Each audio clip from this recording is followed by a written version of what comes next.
A new observation by the Earth-orbiting NASA ESA Hubble Space Telescope has profound implications for the understanding of the earliest years of our universe. A team led by the astronomer Wolfram Freundling has revealed that the first stars in the universe were formed only 200 million years after the Big Bang, several hundred million years earlier than previously thought. The team used Hubble's infrared instrument NICMOS to observe light from some of the most distant, exotic and ultraluminous sources known to mankind, quasi-stellar objects, sometimes known as quasars. Hubble's position above the atmosphere allows it to observe infrared light normally obscured by the Earth's atmosphere and unavailable to Earth-bound telescopes. Information about the very first generation of stars has been one of the universe's best-kept secrets. When the first stars ended their lives as supernovae, the explosions spread their ashes out into space.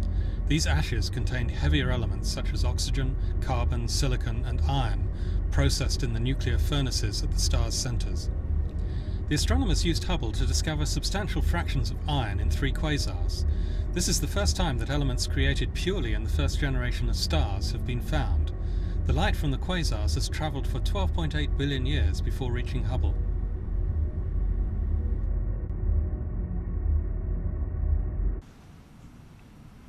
Iron is a good indicator of the evolutionary state of a quasar. This is because this element is not formed in the Big Bang but later on in stars. In those stars they have to form first, then they spend their fuel and finally they explode. And only then can we detect the iron. And this process takes some time, maybe 500, maybe 800 million years. And that is the reason why we think the iron we detected now has been created in the very first generation of stars which formed soon after the Big Bang. Of course we had theories and clues about what happened in the early universe.